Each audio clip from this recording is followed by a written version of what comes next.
আমি এখানে একটা পিকচার দেখতে পাচ্ছি, দেখেন এই পিকচারটাকে আমরা বিভিন্নভাবে কালার চেঞ্জ করব, এটাকে মডিফাই করব, ঠিক আছে।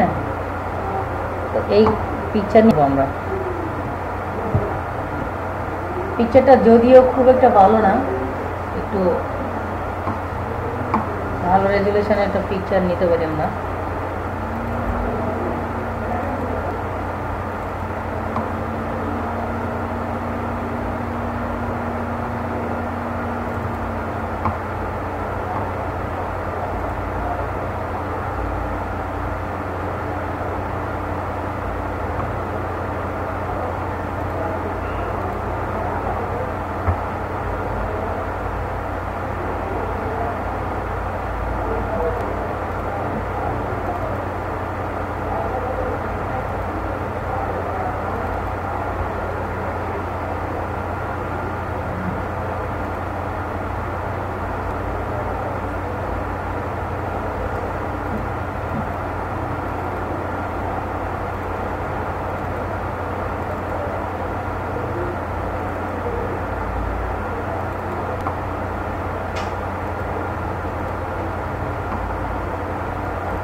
এখানে একটা পিকচার নিলাম, বলিউডের পিকচারগুলো নিয়ে কাজ করা যায় না।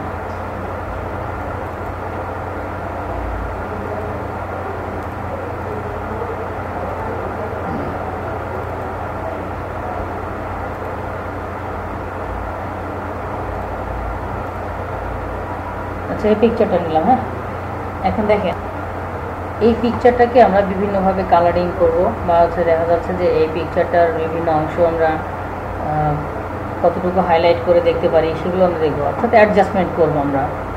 এই পিকচারটাকে অ্যাডজাস্টমেন্ট করা চলে যাব ইমেজ থেকে অ্যাডজাস্টমেন্টের আন্ডারে। ইমেজ থেকে অ্যাডজাস্টমেন্টের আন্ডারে গিয়ে আমরা প্রথমে দেখি পিকচারটার ব্রাইটনেস অ্যান্ড কন্ট্রাস্ট কমিয়ে দিয়ে ব্রাইটনেস কন্ট্রাস্টে ক্লিক করছি। করার পর এটা প্রিভিউতে টিক চিহ্নটা না থাকলে দিয়ে দিব, তাহলে আমরা এখানে দেখতে পাবো। ব্রাইটনেস যদি বাড়িয়ে দিই তাহলে পিকচারটা কেমন দেখায়, কমিয়ে দিলে কেমন দেখাবে, বুঝতে পারছেন যে পুরো পিকচারের উপর থেকে ব্রাইটনেসটা কমে যাচ্ছে বা বেড়ে যাচ্ছে। এর কন্ট্রাস্টটা বাড়ালে বা কমালে কেমন দেখায় সেটা দেখি। এরকম আমরা একটা পিকচারের ব্রাইটনেস বা কন্ট্রাস্ট বাড়িয়ে কমিয়ে কিছুটা কালারের পার্থক্য নিয়ে আসতে পারি বা কম বেশি করতে পারি। হলো brightness and contrast. Level, keyboard থেকে কন্ট্রোল এল, লেভেলে ক্লিক করি। লেভেলে ক্লিক করলে এখানেও এই পিকচারটার কালারের লেভেল আমরা দেখব।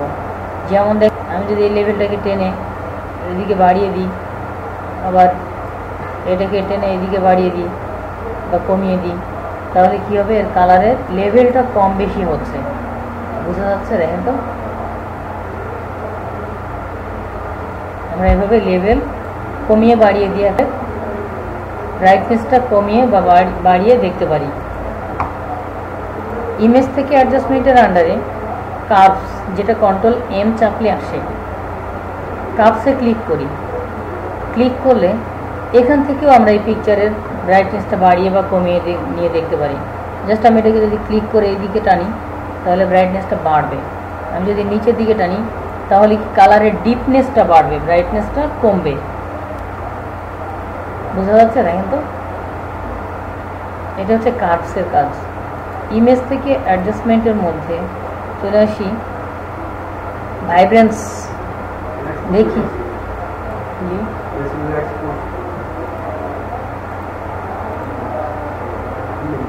এক্সপোজারটাও আমরা বাড়িয়ে কমিয়ে দেখতে পারি। মানে এটা মূলত এখান থেকে যে কাজগুলো আমরা করব এখন পর্যন্ত করলাম শুধুমাত্র কালারটাকে বাড়িয়ে বা কমিয়ে।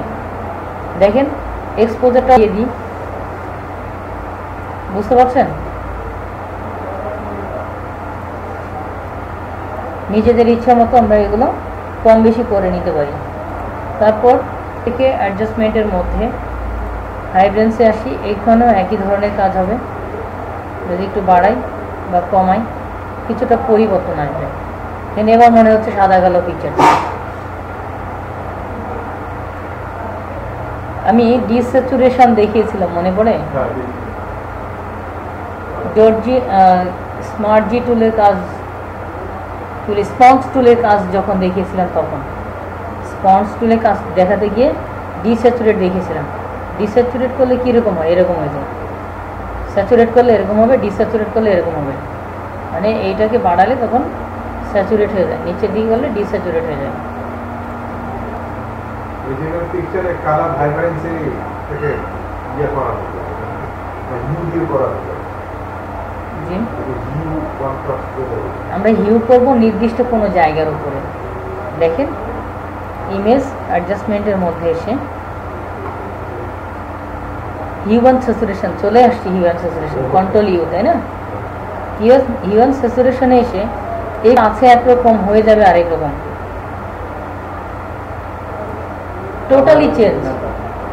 টোটালি চেঞ্জ পিকচারটা। আমি যদি এখানে নিয়ে আসি, এখানে নিয়ে যাই, এখানে নিয়ে যাই, আবার এখানে নিই, হ্যাঁ আমি শুধু হিউ চেঞ্জ করছি তাই এরকম হচ্ছে। স্যাচুরেশন করি,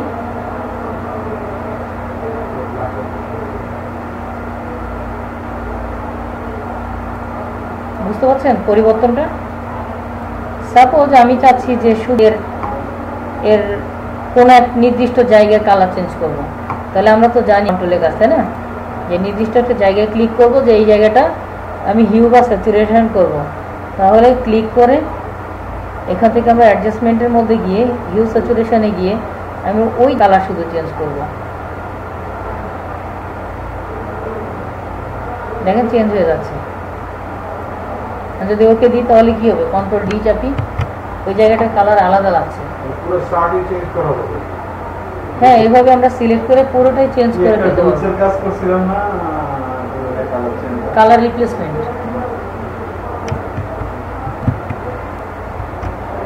কিন্তু এটাও ঠিক আছে। আমি যদি চাই যে একটা পিকচারে, যেমন এই পিকচারের এর চোখটা আমরা এই চোখের এই একটা ইফেক্ট দিব, তাহলে আমি সাপোজ ল্যাসো টুল দিয়ে সিলেক্ট করছি। সিলেক্ট ইমেজ থেকে অ্যাডজাস্টমেন্ট থেকে হিউ স্যাচুরেশনে আসি, এসে যদি আমি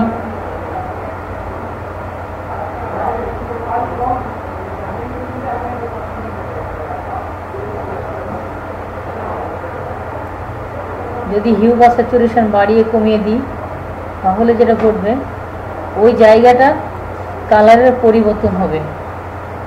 বুঝতে পারছেন কিছু? এই জায়গাটার কালার হবে। অনেকের থাকে না যে চোখটা কয়রা চোখ বা বিড়ালের চোখের মতো, আমি তাকে এটা নর্মাল চোখে নিয়ে আসবো, তাহলে কালার কম বেশি করবো।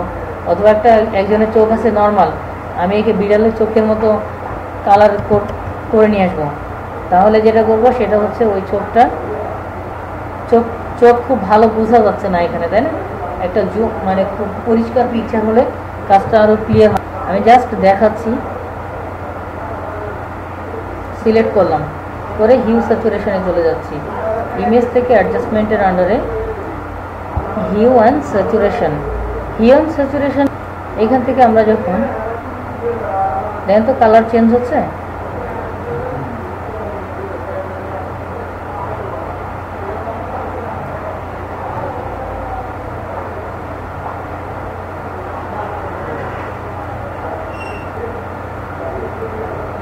ওকে দিই, কিবোর্ড থেকে কন্ট্রোল ডি চাপি, ওই জায়গাটা এখন জুম কমিয়ে দিই। এখন কি মনে হচ্ছে বিড়ালের চোখের মতো লাগছে, তাই না? এই চোখটা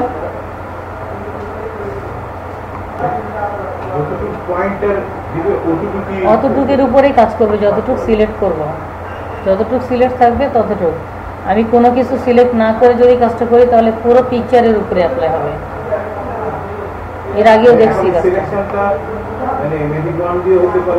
হ্যাঁ, ম্যাজিক যে কোনো সিলেকশন টুল হতে পারে। আপনি ল্যাসো দিয়ে করেন, পলিগন ল্যাসো দিয়ে করেন, ম্যাগনেটিক দিয়ে করেন, পেন টুল দিয়ে করেন, সিলেক্ট হলেই হলো।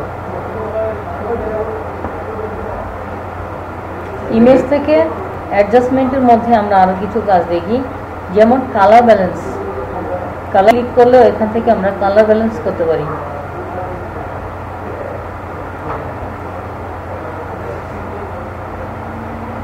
তাই না? কালারে কম বেশি, কাজ কি সবগুলো সেমই, কিছু কম বেশি একই রকম। এখান থেকে যে কাজগুলো করব কাছাকাছি, একটা আরেকটার সাথে কাছাকাছি। Bright and black and white যখন করব তখন এর মধ্যে ব্রাইট অ্যান্ড কন্ট্রাস্টও করে ফেলছি আমরা অলরেডি। আর এখন আমরা যখন ব্ল্যাক অ্যান্ড হোয়াইট করব পিকচারটাকে, তখন দেখেন কত সহজেই করে ফেলছি একটা পিকচারকে ব্ল্যাক অ্যান্ড হোয়াইট।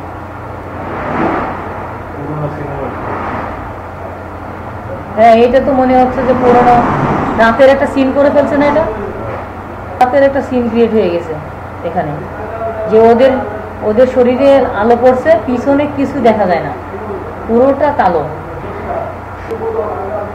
এখান থেকে আমরা বাড়িয়ে কমিয়ে নিয়ে দেখতে পারবো এরকম। শুধু তাই না, এখান থেকে অনেক কালার আছে, যেমন দেখেন ব্লু ফিল্টার, এরকম চেঞ্জ নিয়ে আসতে পারবো। বোঝা যাচ্ছে?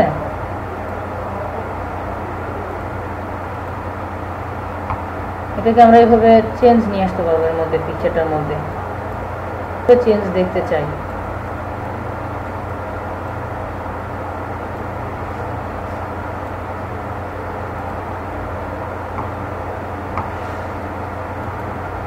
ইমেজ থেকে অ্যাডজাস্টমেন্টের মধ্যে ফটো ফিল্টারে ক্লিক করি। এই পিকচারটা কালারের ডেন্স বাড়াবো বা কমাবো, মূলত কাজ একই। দেখেন এখানে আমি যে কালারটা সিলেক্ট করবো ওই কালার দিয়ে ওইটার উপরে ডেন্সিটিটা বাড়বে বা কমবে। দেখেন আমি পিঙ্ক কালার দিছি না, এই দেখেন ফেসের উপরে কি পিঙ্ক কালারটা পড়ে গেছে। হ্যাঁ, একটা ম্যাচ করছে। তারপরে এখান থেকে আমরা এরকম চেঞ্জ আনতে পারি কিছুটা, ক্লিক করে করে কোন কালারে নিতে চাই, যে কালারের ইফেক্টটা দিতে চাই সেই কালারটা এখান থেকে সিলেক্ট করবো। এভাবে আমরা চেঞ্জ করতে পারি। তবে কাজের সুবিধার্থে যখন যেখানে যেভাবে কাজ করলে কাজটা ক্লিয়ার হয়। ইমেজ থেকে অ্যাডজাস্টমেন্ট থেকে আমরা আরো কাজ করব। এখানে চ্যানেল মিক্সচারে ক্লিক করি। চ্যানেল মিক্সচারও প্রায় একই ধরনের কাজ। এখানে আরো কালার আছে, এগুলো চেঞ্জ করে করে দেখতে পারি। বাসায় আপনারা নিজেরা প্র্যাকটিস করার সময় এগুলো একটু দেখবেন। কালার লুকআপে ক্লিক করি। ক্লিক করার পরে একটু চেঞ্জ করে দেখি কেমন দেখেন। তাহলে আমরা মূলত কি করলাম আজকে, এই ইমেজ থেকে অ্যাডজাস্টমেন্টের মধ্যে কালারের বেশ কিছু পরিবর্তন দেখলাম, তাই না? এই যে চ্যানেল মিক্সচারও দেখলাম, তারপর হচ্ছে কালার লুকআপের মধ্যে তেমন কোনো এটা আমাদের প্রয়োজন হবে না। তো আপনারা এইখান থেকে এই পর্যন্ত দেখবেন।